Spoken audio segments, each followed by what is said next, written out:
Annie, by Anonymous. Annie ran away again the other night. It took me hours to find her in the park, going back and forth on the swings without a care in the world, like she had every right to be there. And she dyed her hair again, blonde this time. I didn't want to make a fuss with all those people around, so I caught her on the backswing and dragged her home, kicking and screaming like a lunatic. It was humiliating. I had to smile and shrug at all the people staring like it didn't bother me. As soon as we were home, I sent Annie to her room. She just sat there on the bed, crying and crying. The way she carried on, I didn't have the heart to yell at her for running away. I guess that's the real problem, just lack of discipline.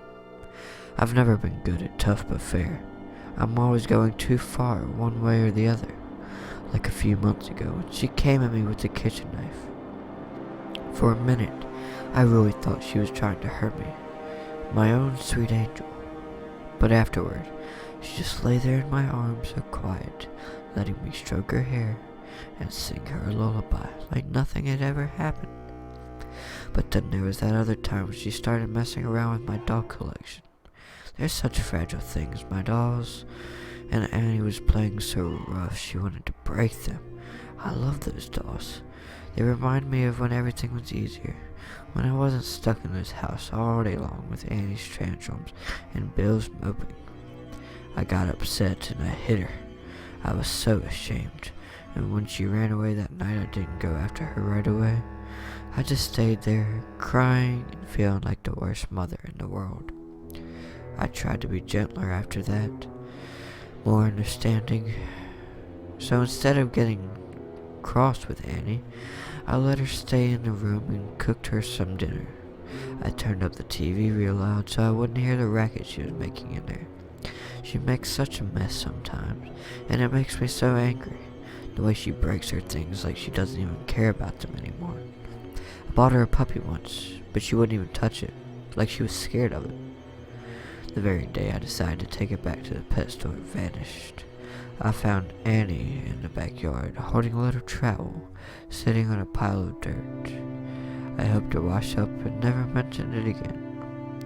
I made her favorite food, macaroni and cheese, hoping it might calm her down. But as soon as I opened the door, she slammed into me, trying to get past. I almost dropped the food everywhere, wrestling with her like that. She had this wild look in her eyes, like an animal. It scared me, being alone in there with her when she was like that. I put the food on her desk and gently pushed her towards the chair. "I made it just the way you like," I told her, smiling, trying not to look as afraid as I felt. She stared at me like she didn't understand a word I was saying. "Will you eat some of it?" "I don't want to," she said. Her voice sounded strange, different than I had ever heard it before. I hope I didn't shudder. I didn't want to upset her. "Please, Annie, I'm very worried about you." "That's not my name." She likes to change her name sometimes. It worries me. One day she's Beth, the next day Irene. It's just like her hair. She changes every time she runs away. I get so scared that one day I won't be able to find her, and the police won't be able to help, because I won't know what she looks like or what she'll be calling herself. "Sweetheart, I'd really like you to eat a little bit, just a little, please, for Mommy." And then she said, with the meanest look on her face, "You're not my mommy." It hurt so much. It felt like a stab to my heart. Tears welled up in my eyes before I could stop them. So I turned away. I heard her scramble onto the bed, her fingernails scratching like little claws on posts. When I looked back, she had her back pressed against the corner of the room, legs drawn up to her chest, rocking back and forth, staring at me with those wild animal eyes. "I love you, Annie," I said with as much dignity as I could manage, "but sometimes I just don't know how to deal with your behavior," she screamed. Just this one long, loud, echoing screech, like a siren. Her mouth was wide open, but her face was blank. I covered my ears. I got out of the room and closed the door behind me.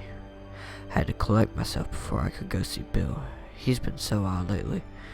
I don't want to worry him anymore. I got a second plate of macaroni and brought it to the bedroom.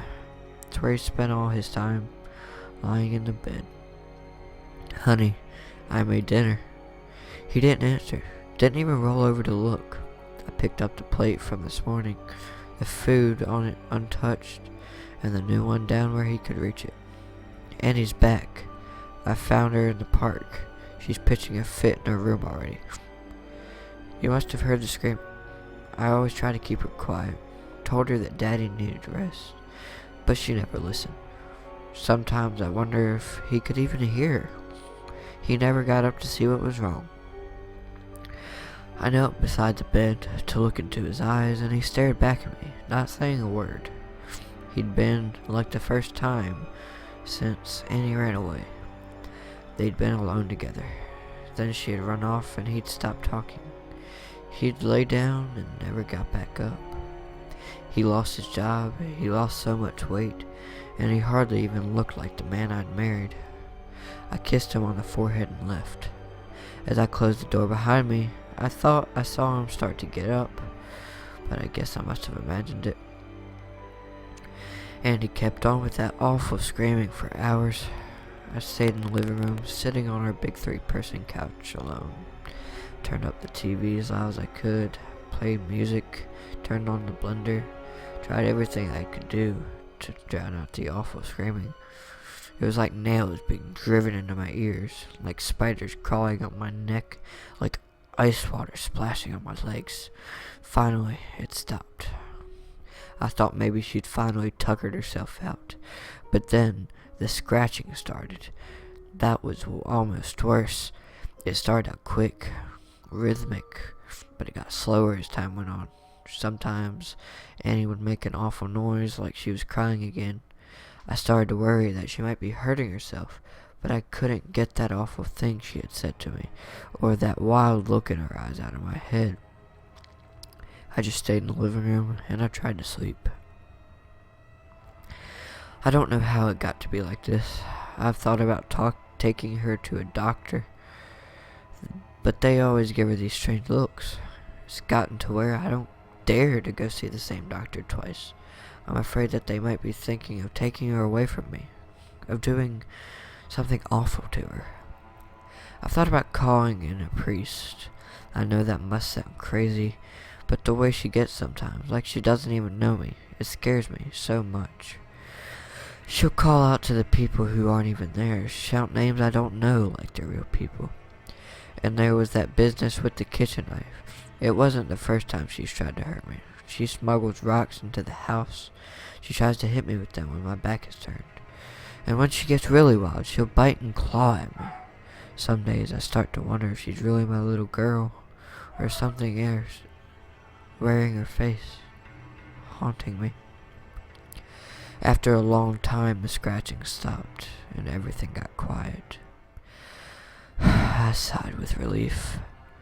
The house is so much nicer than when it's quiet. I looked at the clock and could hardly believe how late it was. She must have finally fallen asleep. When I looked over at her door, I saw the light still on through the cracks. Quiet as I could, I tiptoed over. I would peek in, turn off the light, and maybe give her a little kiss goodnight. Open the door just a crack. But that was all it took. She slammed through, knocked me to the floor, and scrambled away. "Annie, stop!" I shouted. And she was going right to our bedroom, making such noise I was sure it would wake Bill up. She shoved through the door, and I ran after, but inside she was just standing there, staring at the bed. "Sweetheart, Daddy's sleeping," I hissed. She started screaming again, even louder than before, and she pointed at Bill and screamed and screamed. I shushed her and tried to tell her he was sleeping, but she wouldn't stop. She screamed and she screamed.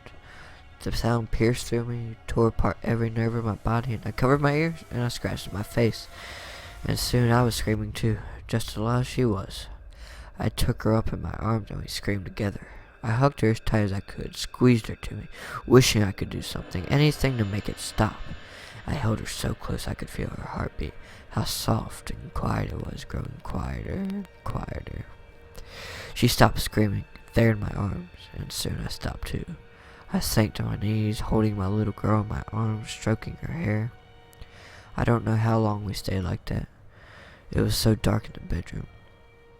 I looked down at Annie, but it wasn't Annie at all. I was holding one of my dolls. I must have fallen asleep holding her there. She snuck away and put a doll in my arms instead. It was a funny doll, one I didn't remember having. It had such lovely blonde hair. I felt so silly holding that doll like that for who knows how long.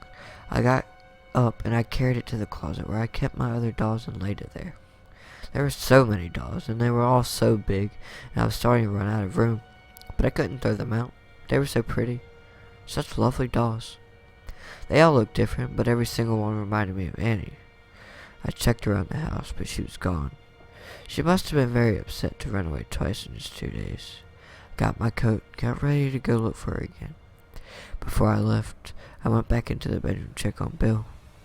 Somehow, all the noise hadn't bothered him at all. I touched his forehead, but he didn't seem any different. My fingers stuck a little bit, and there was some funny green stuff left on them afterwards. I wiped it off on the bed and said goodbye. It was such a lovely day outside. I took a deep breath of fresh air. I love our house, but every once in a while I noticed the worst smell in there, somewhere off in the distance. I heard the sound of children laughing. It was so nice to hear after all that noise last night. Maybe Annie thought so too. I followed the laughter. Now this is gonna go to credit to Gray. I got this off of creepypasta.com. If you want to go read this story for yourself, just go to www.creepypasta.com/Annie/ and that's all it'll take. I'll put the link in the description to where I did this. It was a pretty good story that I read. My first creepypasta I've ever read, and I think I did pretty good. This was published at February 21st, 2013 at 12 a.m. So right on February 21st. It's interesting. I do have to say that. It's got an 8.7 out of 10.